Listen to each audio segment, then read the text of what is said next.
Hi guys, it's Kerry from Yorkshire Magneteers.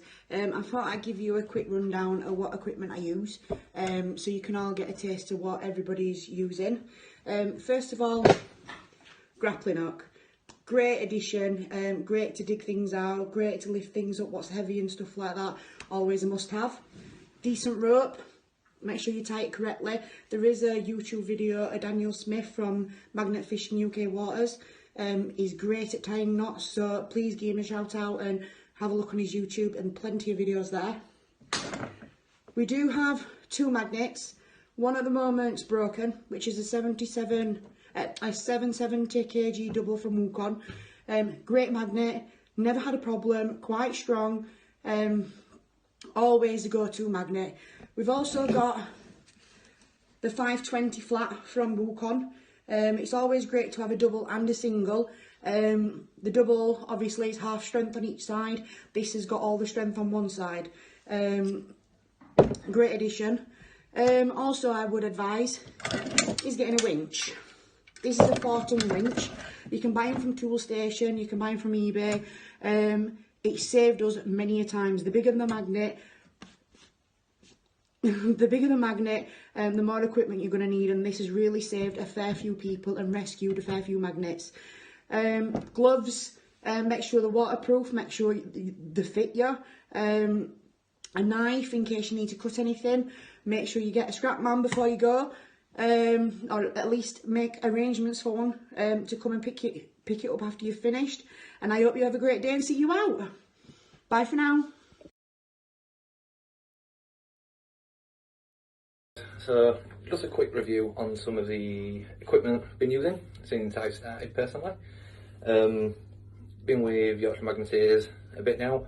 Started magnet fishing myself about 6-7 months ago.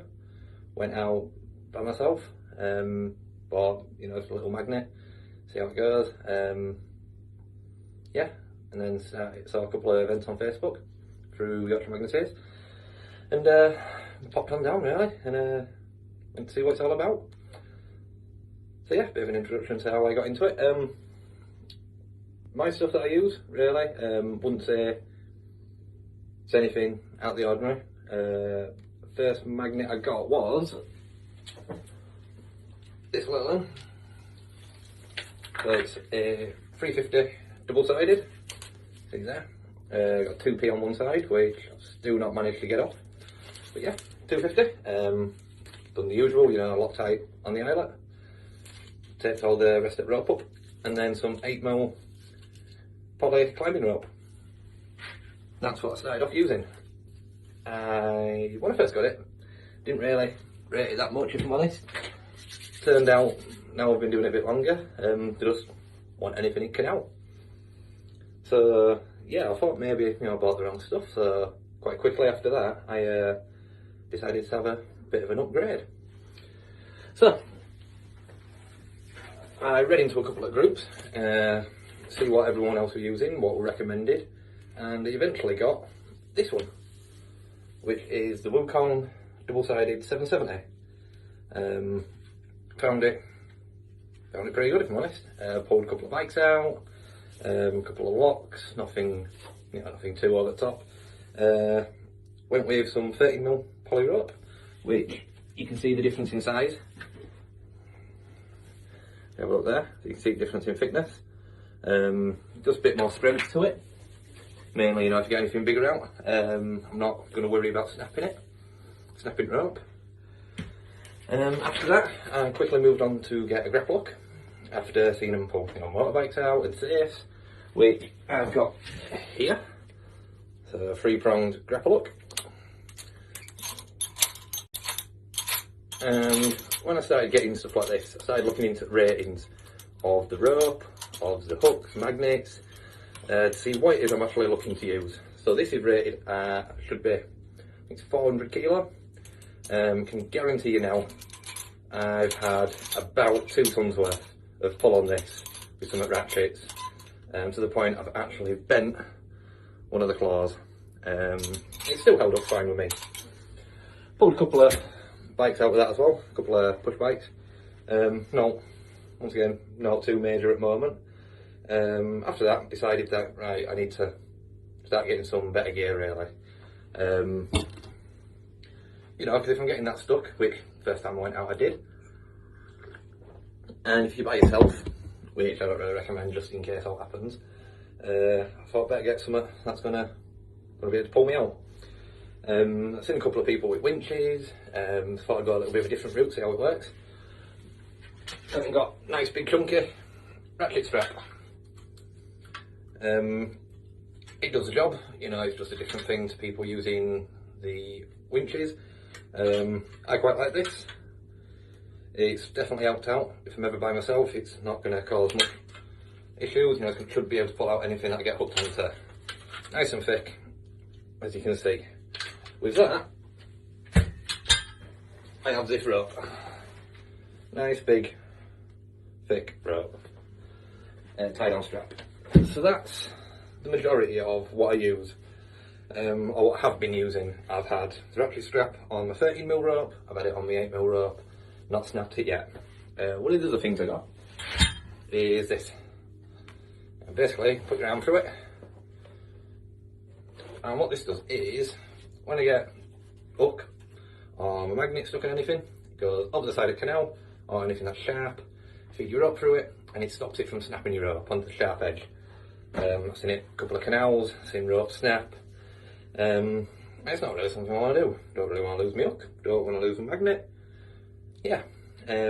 One thing I did do before I went into lockdown was started looking into some quite thick rope, tied up between the eye rope. The idea of wire, 13mm wire, or 28mm poly rope. Just for laugh really, see what happens, see if it improves anything, you know, there's different ideas for pulling out bigger stuff. Which is where I come on to this. Now, because of the size of the rope, you can't get a knot in it. Not at least that I've found. So I've got 4 24mm clamps, 22mm, sorry, clamps. And it is completely clamped down, it's Loctited up. Hopefully, once we allow it back out, go and see how it works. Might not work at all, might be amazing, but time will tell. I'm completely untested, but it is 28mm thick, which, to put in comparison, that's 8mm, and that is 28mm. So, if that works, I'll stick with that. If it doesn't, just start looking down wire rope. There's not much difference in price, just getting it locked down and tight so that it don't slip off. When I've been out and about, not really had many finds. One of the big things I did bring home was this. I still, to this day, don't know what it is. The only thing I can work out is, if it's got a wedge on that side, some kind of pickaxe maybe, or I want to say off an anchor, but I don't really think it is. Solid steel, looks cast to me. Got an edge on it, you can see where something's been attached on the edge. Not a clue what it's for, what it's been used for. That in Rochdale Canal, I do know. Wire rope, there's not much difference in price, just getting it locked down and tight so that it don't slip off. When I've been out and about, not really had many finds. One of the big things I did bring home was this. I still, to this day, don't know what it is. The only thing I can work out is, if it's got a wedge on that side, some kind of pickaxe maybe, or I want to say off an anchor, but I don't really think it is. Solid steel, looks cast to me. Got an edge on it, you can see where something's been attached on the edge. Not a clue what it's for, what it's been used for. That in Rochdale Canal, I do know about 10-15 years before I went there, it had been redug up and been rerouted through flooding. So yeah, that was pulled out in the 770. Yeah, that's the majority of what I use. The only other thing I would say is gloves. Nice waterproof rubber gloves. Water don't get in, and still get cold, but water don't get in, perfectly does the job. Not really anything else I use, apart from good brewing morning before you set off. And that's it. So, yeah.